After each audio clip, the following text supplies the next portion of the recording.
Captain அவர்கள் கூட பயணம். அப்புறம் அதிமுக, இப்போ தாவேகா. தாவேகால இணைந்ததுக்கான காரணம் என்ன சார்? ஆக்சுவலி வந்து பார்த்தீங்கன்னா, நான் மன்றத்தில இருந்தே தலைவரோட இருந்தேன். ஒரு 10 வருஷம் மேல இருந்தேன். 95ல கட்சி ஆரம்பிச்ச உடனே பொறுப்பு குடுத்தாரு. கலை இலக்கிய அணியில துணைச் செயலாளர் மாநில அளவுல. அதன் பிறகு இளைஞர் அணி குடுத்தாங்க. அதுக்கப்புறம் வந்து பார்த்தீங்கன்னா, ஸ்போக் பெர்சன் குடுத்தாங்க. 3 தடவ தேர்தல்ல நின்னேன் நானு. 2006ல கட்சி ஆரம்பிக்கும் பொழுது, திருநெல்வேலி டிஸ்ட்ரிக்ட்ல சேரன் மகாதேவி தொகுதியில நின்னு ஒரு 10,862 ஓட்டு வாங்குனேன். அன்றைக்கு திருநெல்வேலி மாவட்டத்தில் அதிக ஓட்டு வாங்கினது நான் தான். பிளஸ் இந்த தேமுதிக கட்சியை திருநெல்வேலி மாவட்டத்தில் ஸ்ப்ரெட் பண்ணது நானும் ஒரு காரணம். அது என்னன்னு கேட்டிங்கன்னா, அந்த நாமினேஷன் அப்போ யானை, குதிரை, போர் படை வீரர்கள் இவங்களெல்லாம் வச்சுட்டு வித்தியாசமா போய் ஒரு நாமினேஷன் பண்ணேன். அது வந்து பத்திரிகையில மிக பிரபலமா ஆயிப்போச்சு. அது போக வந்து பார்த்தீங்கன்னா, நெறைய நடிகர்களை நான் கேம்பெயின் கூட்டு போனேன். 8 அடியில இருக்கிற ஒருத்தரையும், ஒரு 2 அடியில இருக்கிற ஒருத்தரையும் கூட்டு போய் கேம்பெயின் பண்ணேன். ஸோ, அந்த திருநெல்வேலி மாவட்டத்திலேயே இந்த தேமுதிக கட்சியை கொண்டு போய் சேர்த்ததுக்கு நானும் ஒரு காரணம்.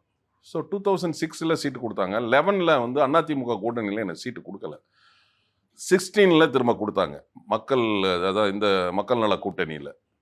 ஆலங்குளம் தொகுதி. சேரன்மகாதேவி தொகுதிய எடுத்துட்டாங்க. அது பாதி ஆலங்குளம், பாதி அம்பாசமுத்திரமா ஆக்கிட்டாங்க. அப்புறம் நான் வந்துட்டு ஆலங்குளம் தொகுதியில நின்னேன்.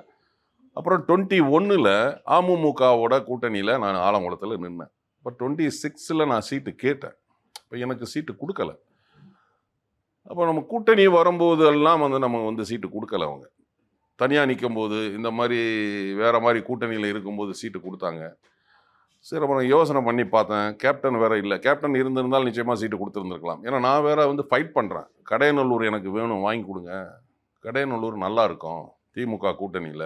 ஏன்னா, அங்க வந்து பார்த்தீங்கன்னா, முஸ்லீம் ஓட்டு வந்து ஜாஸ்தி இருக்கு. அது நான் சொல்றேன். இந்த பொதுச் செயலாளர் அன்னியார் அவர்களோட நான் வந்து எடுத்து சொல்றேன். 31%க்கு மேல வந்து முஸ்லீம்ஸ் இருக்கிறாங்க. எங்களுடைய கம்யூனிட்டி ஒரு 12% இருக்கிறாங்க. நாயக்கமார் ஒரு 7% இருக்கிறாங்க. ரெட்டியார் ஒரு 4% இருக்கிறாங்க. இது போக வந்து ஷெட்யூல் காஸ்ட் இவ்வளோ இருக்கு. தேவர் இவ்வளோ இருக்கிறாங்க. இது வந்து பார்த்தீங்கன்னா, சிட்டிங் எம்எல்ஏ மேல அதிருப்தி இருக்கு. திமுக எப்போதுமே அத வந்து கூட்டணி கட்சிக்கு தான் கடையநல்லூர் குடுப்பாங்க. ஏன்னா லாஸ்ட் டைம் வந்து ஐஎம்யூஎல் நடந்தது. இந்தியன் முஸ்லீம் யூனியன் லீக் இருந்தது. அவங்க தோத்துட்டாங்க. அப்ப இந்த சிட்டிங் எம்எல்ஏ மேல அதிருப்தி இருக்கு. நம்ம அந்த சீட்ல நின்னோம்னா நிச்சயமாக நம்ம ஜெயிப்போம். அதே மாரி பார்த்தீங்கன்னா, மதிமுக இப்ப அங்க ஜெயிச்சிருக்கு.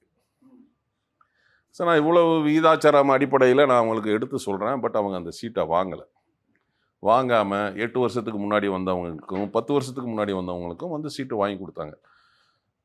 பட் நான் வந்து யோசனை பண்ணேன். ஒரு ஆக்சுவலி வந்து 30ஆம் தேதி கேண்டிடேட் அறிவிக்கிறாங்க. அ நான் வந்து 8ஆம் தேதி அங்கேருந்து ரிலீவ் ஆகுறேன். 8 நாள் கழிச்சு தான். இப்ப மன உளைச்சல் ஆளாகி சில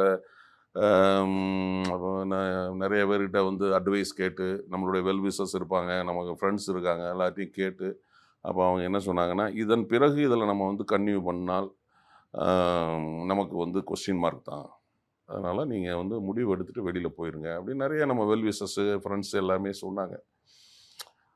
கேப்டன் இருந்திருந்தா கூப்பிட்டு பேசி, "எப்பா உங்க சீட்டு கம்மியா தான்பா இருக்கு கூட்டணியில. நமக்கு கம்மியா தான் கிடைச்சிருக்கு. அது நம்ம பார்த்துக்கலாம். அடுத்தால வேற ஏதாவது வரும்போது வாய்ப்புனா ஒரு அரவணைப்பு இருக்கும்."